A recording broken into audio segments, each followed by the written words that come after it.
Welcome, welcome. We appreciate you taking your time tonight to spend with us to learn about TIFs. So TIFs are real confusing and very complicated, and there's lots of information there. So we're gonna let our expert friend and guest speaker tell us all about that tonight. But first, we'll welcome and kind of let people keep filtering in. I keep hearing the dinging, which is a good sound. We want everyone to join in tonight. So welcome again. This is an SOS, Save Our Southland hosted event. Tonight is May 27th. We're gonna try to wrap up or be conscious of time to wrap up by 9. If you need to hop out sooner, please, do what you need to do. But we hope that you stay till the end because the really good stuff is towards the end. What I just wanted to start everyone with is just a basic outline real quick here. I'm going to try to run through this quick. So we'll do this welcome, introduce what SOS is if you haven't heard of us before. We'll introduce then our guest expert, Tom Tresser with the Civic Lab. He's going to tell us about TIF 101 and breaking down just the very basic information about TIFs. We're going to take a short little break where if you need to get up, use the washroom, ask any questions, get a drink of water, things like that in the middle. And then we'll continue on to discuss the Village of Matteson TIFs. We'll also have a Q&A time right after that. And then we'll just close and let you know what the next step is if you're interested to learn more. If you'd like to join us at SOS in our mission to inform, educate, and activate our community. And then we'll ask for your feedback at the end. We want to know how we did. We want to know if you've learned anything. If you like this event, if you have any other comments to share with us, we'd love to hear it. So please wait for that in our chat box towards the end. It'll be a quick link you can click, very quick survey. So SOS, what is it? What's its current purpose? It's a grassroots group whose purpose is to promote a community that is informed, educated, and activated to ensure a well-educated, empowered electorate that will utilize the power of the vote to place into office well-vetted and qualified government officials who understand that they are in office as public to well serve their electorate. Biggest thing here is that activation, right? So this tonight is informing you, and hopefully by the end of it, you're activated to join our efforts and take charge and save our Southland. And so at this time, I would like to introduce my co-board member of SOS. I'm sorry, I didn't introduce myself first. So I'm Gina Davis Morales. I am the one of the founding members and treasurer of Save Our Southland nonprofit organization. And I'd like to introduce my co-board member and co-founder, Constance Means, who is going to share with us a very short creative piece that she wrote around this issue of TIFs. So Connie, if you want to unmute yourself. Oh, you already did. You're ready. All right, go right ahead. Well, but first I'd like to introduce another member, Lynn Farmer, who is also a founding member of SOS Save Our Southland. We've been together for 2 or 3 years now, doing this hard work. And we hope you sit back and enjoy this evening and get as much information as you can to take back to make changes. We're going to start with the tale of Robin Hood and the Merry Men, Mr. Tiff and Company. There once was a fine hamlet, prosperous and strong. Its taxpayers thought nothing could ever go wrong. What? With beautiful homes, solid schools, great libraries, family-friendly parks, and booming business all around. The taxpayers were convinced that they were all safe and sound. Then, one day, the governor introduced them to shifty-eyed Mr. Tiff, better known as Robin Hood, who recently convinced the governor that his hamlet building plan was for the hamlet's good. We will continue, and you can hear the end of the tale if you stay with us. We hope you enjoy this evening, and I'd like to take this moment to introduce our professional expert, quintessential expert on TIFs and everything TIFs, Mr. Tom Tresser, who is a founder of the Civic Lab operating out of Chicago, operated out of Chicago, and the TIF Illumination Project. We have seen some of his presentations, and they will blow your mind. So sit back, relax, take a look, let this information flow, and enjoy yourself for these few minutes. Thank you. Well, thank you, Connie, Gina, and Lynn, for organizing SOS and this meeting tonight, one of many that you've already organized. And I'd like to say that this is what democracy looks like, my friends. Right here, you see this, what these people you're seeing on the screen, including your own beautiful face. This right here is democracy. And I love it. And it's a privilege for me to be here with you and share what I know about TIFs and local government for you guys to take this information and use it. So do you all see the screen, the slide with the Civic Lab information on it? Thumbs up if you do. All right, so good. Our technology is working.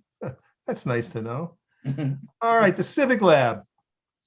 We are a nonprofit 501c3 tax-exempt community-facing do tank for innovation, research, and capacity expansion in the realms of grassroots democracy, government accountability, and social justice. We seek to expand the civic imagination of our people and about what is possible for our future. And we help to recruit and equip new leaders to take us to that future. Our mantra is investigate, fabricate, educate, activate, liberate, and repeat. So you might say that tonight we're sort of at the beginning of that. We're in the sort of the investigation and education phase. But believe me, soon enough, you're going to be in the activation and liberation phase. So that's a little bit about who we are. And the TIF Illumination Project has this resource for you online at tifreports.com. So if you got struck by the TIF bug tonight, there's lots of material on this website for you, including videos and lots of information and links and all kinds of information that you'll begin to see. This is not just a Matteson thing or a Southlands thing or even an Illinois thing. You're going to see that what we're talking about tonight is a national thing. So we started this whole project in early 2013 with a public meeting at the Chopin Theater in Chicago. And it was crowded with a couple hundred people. And we illuminated the TIFs of the 27th Ward that night, which is where we were. And the invitation to the audience was very simple. And we repeat that invitation tonight. If the information that you're about to see and receive is useful to you, we invite you to invite us to your community, which is exactly what has happened tonight. This is an each one, teach one kind of situation, because as you're going to see in a few minutes, the powers that be do not want you to know what you're about to know. So that was the way we rolled then, 7 years ago, and that's how we're rolling today. In any case, we said to the people at that meeting, if this is interesting, please invite us to your community and we'll attempt to be as useful as we were tonight. So that was, as I say, early 2013. And tonight, I'm proud to say this is our 180th public meeting. Yes, you heard right. From that night to this, citizens like yourselves have gathered 180 times to learn about TIFs and the local finances of their government. So you are now part of an elite crew, I guess you could say, of about 13,000 neighbors who've been through this process. Okay, that's a little bit about the past. Let's talk TIFs. What the heck is a TIF? It stands for tax increment financing, and they are created by the local city or village or the municipality. That's the local government which controls them. And it's under the auspices of the state law. So there's a state law passed here in 1977 that gave villages or towns the ability to create a TIF, or a tax increment financing district. So in other words, the TIFs of Chicago don't interrupt or go to the TIFs of Evanston, and the TIFs of Olympia Fields don't mess or cross with the TIFs of Matteson, etc. So they're controlled by the local mayor. They're usually designed to subsidize some business project, that is to say, direct cash gift money to the developer for some blighted or underserved area. So in other words, some part of your city is blighted, some part of your community is blighted, and in order to make something happen there, like a strip mall or housing project or something, we're going to give the developer some money, up to 30% of the cost of the project.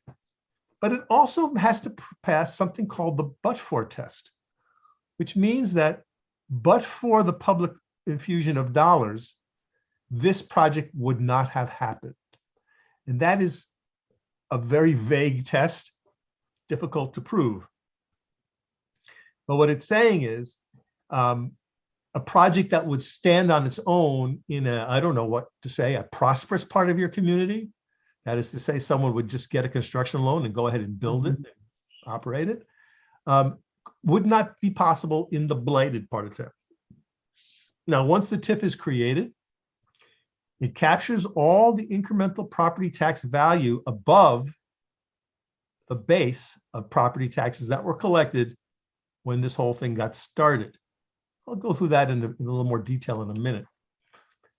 It's also important to know that the TIF money can only be used to build things. This is an important thing that you shouldn't forget as this conversation winds through tonight and in the future. So if in your wisdom, what your community needs to improve has to do with human beings, like, oh, I don't know, teachers, nurses, sports coaches, artists, firemen, more librarians, people like that, TIFs cannot help you. Now they can build a thing, but they can't staff it. So that's what I say, it's only for hard costs. And the TIF lasts for 23 years. And I don't know why, actually. You'd have to go back to the early days of TIFs where they're talking about why it takes so long. There's been a lot of discussion around the country to maybe make it just 10 years. But that is the current law. And the TIF money that's collected is supposed to be used only in the TIF district where it was collected. And we think that that's also an issue that's worth discussing. Is that a good thing or a bad thing? All right, so those are the headlines about TIFs.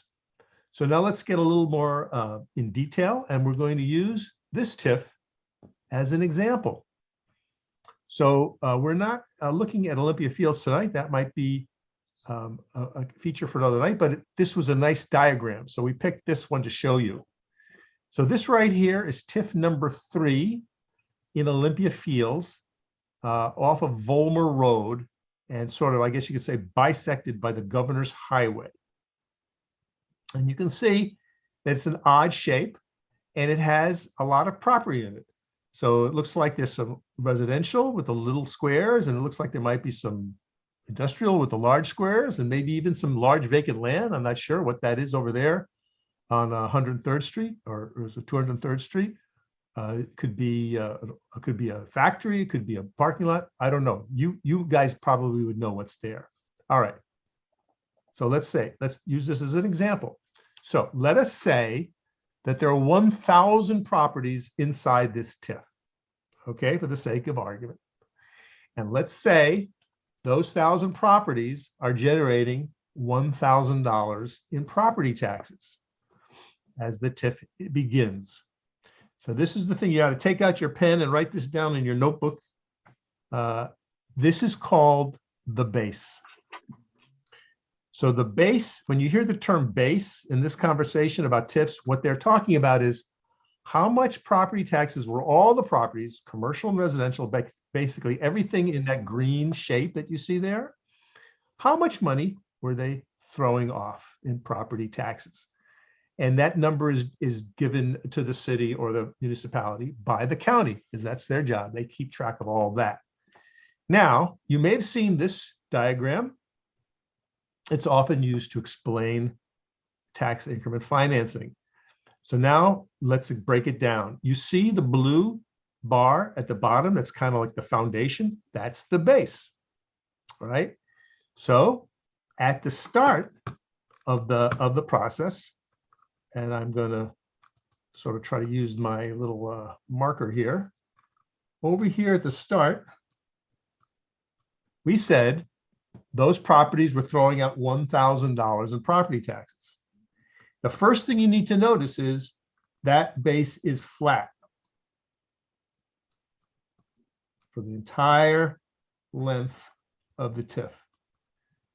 So what's wrong with that? Does anybody want to unmute themselves and just shout out, why is that a bad thing? Don't be bashful. You can also put it in the chat. I can't see it, but if anybody wants to just shout it out. What's wrong with that picture? Well, it's never going to change. Yeah. Yeah, It's just gonna because stay the same throughout those years. It's just going to stay $1,000. That's where it's going to stay. that's right. So is anything going to be the same cost 2 years from now, let alone 23 years from now? Of course not. So Not that's even- the first policy problem that TIFs present your village or city, and that the units of government that are getting that money from the base are kind of put on a diet, aren't they? They're going to only get that $1,000 as they got today. They'll get the same amount from all those properties, no matter what happens inside the TIF district. So now let's talk about what could happen 5 years in the future. So here it is, 5 years from now. And let us say, instead of $1,000, the value right here is 2,000. What's the difference between this and the base? What's that? What they call the delta. Anybody? Yeah, it's $1,000. $1,000. That, my friends, is the increment. So the increment collected by all the properties in the TIF is not 1,000 anymore, but it's 2,000. The units of government that rely on property taxes still get that 1,000, but that new 1,000 goes into the TIF piggy bank. That's the increment. Now let's say it's 15 years away. So we're over here. And let's say there's been a lot of activity inside that yellow space. Maybe there's someone built a mall, someone built a high rise, I don't know, with 100 units in it. Lots of things could happen inside that TIF zone. And so now let's say the property taxes generated by that TIF is now $10,000. What's the difference between that and the increment? Anybody? 9,000. 9,000. You got it. So this operation that I'm describing happens every year for 23 years. So you can start to see year after year after year, this money is significant. Now, what's the problem with that? All right, well, we already saw one problem, and that is the units of local government are kind of put on a starvation diet. They're not enjoying the increment of all that money year after year. And here's the second problem that we notice. The money in the base, that is on the books. That is to say, when you are presented with your budget by your executive, usually the mayor or the village president, someone who is in charge of sort of the finances of your community, that's part of why you elected him or her. And they're going to say, okay, here's my plans for 2022, and it's presented to you in a budgetary form. And you have some opportunity to review that as a citizen. And you can say, you know what, I really like this budget. This mayor is on point. She is heeding us, and there's more money for parks because that's what we want, or whatever. Or wait a minute, this budget is not to my liking because they're shirking the library, and there was a huge outpouring of desire for more library services. Whatever your reaction is, you have a chance to get into the discussion because the budget is a public matter. However, this TIF stuff is not that. The TIF stuff is off the books. It is not part of the budgeting process. It is not subject to thorough review, scrutiny, or even evaluation. They happen when they happen on a schedule that's their own, and it's driven by power and clout. And we say that money is for the mayor or the village president to be used at their discretion. And for people who are, kind of into urban planning or sound economic planning or even social justice thinking, this would disturb you because this process subverts or contradicts good planning practices. All right. Now you can say, well, okay, that's interesting. What if I don't own property? You might say, I'm a renter. Well, you're just one step removed from this. You're still in the game, my friend, because your rent goes to the property owner, and he or she then are just sort of acting as an intermediary, as it were, between you and the village. So even though you might not own a property, this is still very much relevant to you. All right, now let's see what happens if there's any other problems with this. So let's have a conversation here now, and you can put this into the chat if you want or shout it out. What kind of public goods and services are there that you might care about when you say units of local government? When I say units of local government rely on property taxes to operate, what does that mean? What units of local government do you guys use every day and value? Schools. Schools, yes. Roads, I see roads. Oh. Yes, great. Police and fire. Yeah. So you could say essential public. Libraries, parks.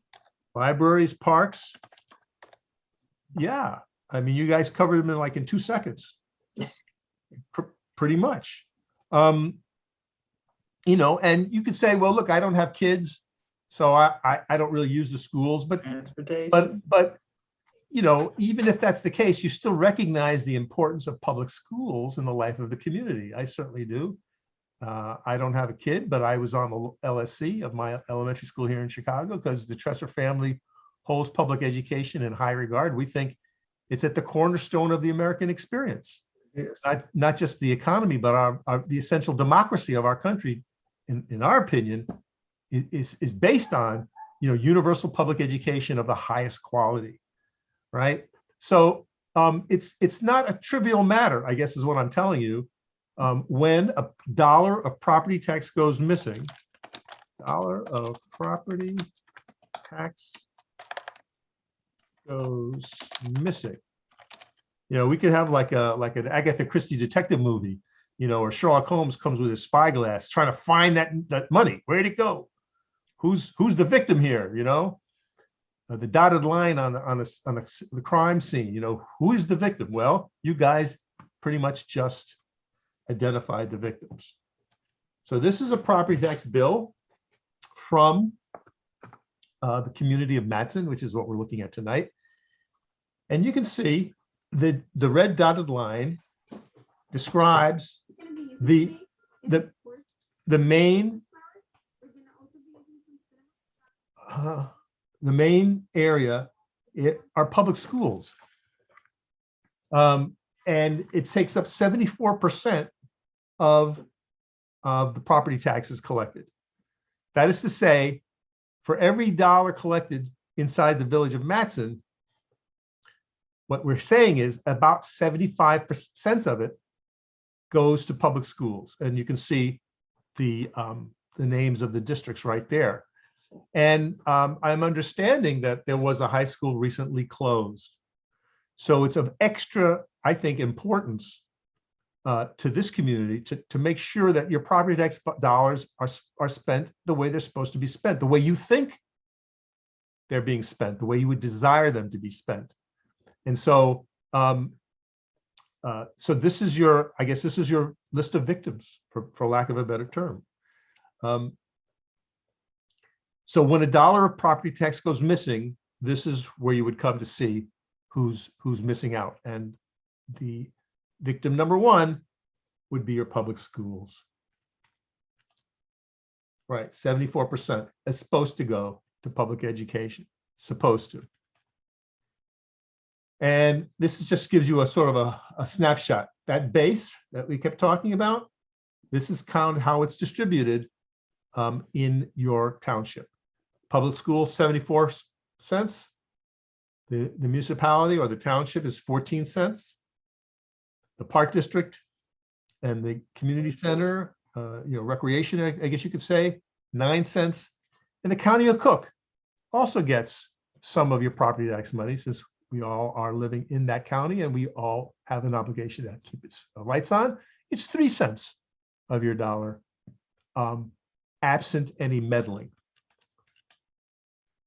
So under state law, an area that wants to have a TIF has to sort of go through a vetting process. And there's sort of a little TIF industrial complex of consultants that are usually hired to prove that an area is blighted. But these are some of the blighting factors that are used in the legislation and are used in these studies. Age of the property, obsolescence, code violations, excessive vacancies, or overcrowding. Now, the image on the top there is of the mall that you guys know of, that's sort of abandoned. And that kind of looks blighted, or, that seems to be not in good shape. But the image below it is some, I don't know if it's farmland or sort of vacant land in the north west side of your community, which we're going to talk about in a minute, where a new TIF is being proposed. And you wonder, does that look blighted to you? But the short answer is, the law is so malleable that just about any place in Illinois can be blighted. Okay. Somebody is disagreeing with us. Well, that's okay. We'll have a chance to hear everyone out towards the end of the presentation. So here's the TIFs of Cook County. As you can see on the right, there are quite a few. The TIFs of the city of Chicago are about 140, and the suburbs outside of Chicago, 304. So Cook County itself has 444 TIF districts. And like the Frankenstein monster, we at the Civic Lab characterize this as a program that's gone amok. And if you remember your good horror movies, the scientist creates the monster to serve mankind. It's like, I got it under control. I know he looks scary, but don't worry about it. And then guess what?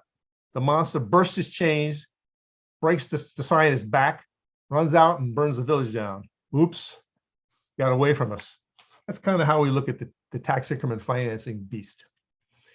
How bad is it statewide? Well, it's pretty significant.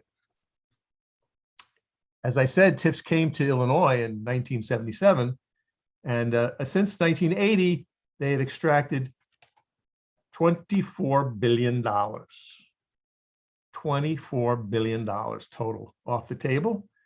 And the last year that we have available, 2019, Illinois had 1,397 TIF districts across 580 municipalities. And they took $1.8 billion in 1 year, all across the state. $1.8 billion in property taxes. Now, how bad is it across the country? I wish we knew for sure. Data is hard to come by, which is also a public policy issue. But the Civic Lab reckons that there's over 20,000 TIF districts across 49 states that extract $40 billion a year. $40 billion a year, and that is probably a conservative estimate. To sum up, TIFs are property taxes. If you don't remember anything from this presentation, you do remember that. The increment dollars are collected by the TIF. They're run by the village with the mayor or the village president as the chief executive. And there's usually a department that handles the TIFs. So in Chicago, it's the Department of Economic Development, but every municipality has a department like that. And it's usually the head of that agency is appointed by the mayor. The TIFs last for 23 years. They're supposed to satisfy blight and but-for conditions, but it is our assertion that those definitions are virtually meaningless because any place in Illinois, including Chicago's Loop, LaSalle Street, West Loop, South Loop, have been called TIF districts.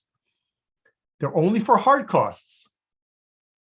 So again, if your thinking says that what we need to make our community better is more human beings of one sort or another, TIFs cannot solve that problem. And the TIF money is supposed to be spent where collected. Supposed to be. All right, now let's shift our focus to the village of Matteson. This is a map of the community located here, just south of Flossmoor, just to the west of Olympia Fields. And what is on the table? Well, we'll show you, first of all, the TIFs of Matteson as they stand now. So we have the North Cicero TIF. We've got the Lincoln Highway, Lincoln Governor's Highway TIF. We have the Lincoln Mall. We've got the Auto Mall. We've got a few of these TIFs in existence now, but there's also two of them that used to live that are no longer present. So I want to show you that as well. So old TIF number one was approximately there, and old TIF number three is approximately there. So that's an interesting thing to note. You sort of have two TIFs sort of living on top of each other. One sort of is not there anymore, but it's not 100% gone. The other one is extinct. So let's take a look at the actual current situation. And what I'm going to show you now, we're going to have a little handout. We'll put that into the chat in a few minutes when we get into the Q&A, so everyone can download it and take it home with you. But this right here is the TIF illumination of Matteson. So what you see is a list of the TIFs, when they were created, when they expire, how much they took in 2020. The fiscal year ends in April. How much the TIF took since it was created, how much money that TIF expended in 2020. Most importantly, how much was left in the budget of the TIFs at the end of the year. Were there any transfers? And were there any administrative expenses? And is there any debt financing? So here are the big pictures. In 2020, you've got your TIF number 4, TIF number 5, TIF number 6, and TIF number 7. Those 4 TIFs were present and active, and they extracted about $2.7 million. The total amount of TIF money that's been taken off the table from all the TIFs, present and past, is $58 million. The total amount of money spent by TIFs in 2020 was about $7 million. The balance held by these TIFs at the end of 2020 was about $8.9 million, or 22% of Matteson's budget. So let me say that again. In some bank account somewhere, there's almost $9 million of property taxes collected by TIFs that are sitting in these piggy banks. That's about a little under a quarter of the whole village's budget. There's about $3.8 million transferred in, and a modest amount of transferring out, modest amount of expenses, and the debt financing. Yeah, I see that the little asterisk came there. I'm sorry about that. That number is $3.8 million. So the 2020 debt financing was $3.8 million. You can see that on the headline, second from the bottom, even though it's started out on the slide. But there's lots of debt being held by these TIFs. So that's something I would put on your list of questions if I were you. I'd like a thorough explanation of all the debt being held by these TIFs. We've got at least 3 different series of bonds. I couldn't really sort it out. It's going to take a little more work to really get a clear understanding of the indebtedness of these TIFs. In other words, how much did they already pay in debt? How much more do they have to pay? What are the terms? You know, is it a good deal? Who's holding those notes? I'd like to know the name of the banks. I think that's all information that you deserve. You're paying for this debt. The total debt, as near as I can see, is $173 million, which is staggering because the village's budget is only $41 million. So a lot of questions we see, but this is what I'm telling you here tonight, friends, is news. It took a lot of work to cobble this together. I believe this is the first time these numbers are being spoken in public, which happens pretty much every time we do one of these things. Okay, that's kind of the past leading up to the present day, I guess you could say, about TIFs of Matteson. But wait, there's more. What's on the table? That's one of the key points of this meeting tonight, and something that you guys need to sort out. There's a new TIF on the table. I guess it would be TIF number 9. It's to be located in this part of your community, bounded by the red lines. It's about 868 acres. It's quite large. It includes the old auto auction site, some farmland, and some vacant land, but it excludes the Amazon distribution center, which would be above, where you see on the slide Hickory Creek. It's up there. So this TIF was drawn to not include that property. Okay, so that's the new TIF that the village would like to see passed. And maybe when we get into the Q&A, we can get an update onto where that is. It's supposed to be finalized, I think, very shortly. So it's something maybe we want to get on the record and understand where that process is. All right, so that's what they want to do. And what are they proposing in terms of the money? Well, this is the proposal on the table to behind that TIF. It's $56 million, which includes $2.5 million in relocation costs. It includes $5 million in studies. You know, I'll be brutally honest with you. I would like to be paid at that rate for doing my studies and my planning.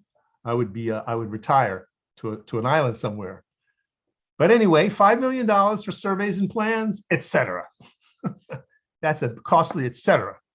What else are they talking about here? Well, oh, here's one, $7.5 million for interest costs.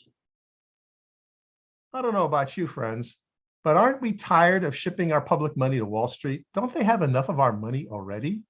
Didn't we bail out the banks about 10 years ago? Didn't the US government, meaning you and me, didn't we spend $14 trillion to bail out Wall Street? But we simply can't get out of the business of sending our money to Wall Street. For what exactly? Well, interest costs. Well, that's what happens when you do TIF business. You're going to make some people very, very wealthy. And of course, there are other costs here. Construction of public works, $20 million. The cost of building rehab, repair, or remodeling, $10 million. Property assembly costs, $10 million, which that tells me that the city doesn't own all the properties necessarily that they'd like to develop. And so they're going to spend $10 million to buy property. Well, who holds that property? Is that going to be a sweet deal where someone bought the property for like $1, and then they're going to get a gazillion dollars in return? Heaven forbid. Well, I've seen budgets like this, my friends, for years and years and years. And usually that's all you know. But maybe with your persistence, you can fill this budget out with a lot of detail to your satisfaction. Is this $56 million that ain't going to go to schools, the libraries, all the places that you put in the chat? That $56 million is not going to go there. Instead, it's going to go to these things. Are you okay with that? Is that a good deal? Okay. As I say, that's a lot of money, more than the village's budget for 1 year by 50%. So what are they going to do with this? Well, here's some usage. They're talking about transportation services, a distribution center. I've heard lots of different things discussed about it. As we said, the Amazon site is not inside the TIF. So what exactly are they going to be building there? Do we know? Are those plans public? Are you puzzled by where that $53 million is going to go towards? What are you going to get for it? I mean, can we see the details? Who owns that? Who will own it? Who will profit from it? I think those are all fair questions. Now, meanwhile, over in the other part of your community, the other TIF, you've got your casino coming. Oh boy, can you wait? All right. You're going to build this casino, apparently, on the side of the old Lincoln Mall. Well, what's the problem with that? Well, if that is the case, and this casino and bars and other kinds of restaurants, et cetera, are going to be put on the site of that TIF, that means that every penny of property tax value generated by the casino, the bar, if they have a show place, or ancillary businesses that are built in the same footprint of the TIF, every penny of increased value will not go to the units of government, but will go into the TIF piggy bank. Will the TIF be used to actually cover the costs of the developer? Or, in other words, are we going to subsidize the casino in some way? Now, the problem, one of the many problems, is that apparently the land that this is sitting on had some back tax issues. And we can hash this out in the conversation in a minute if you like, but I'm understanding that there was $20 million in back taxes owed from that property, but that, hold the phone, we have a development just recently.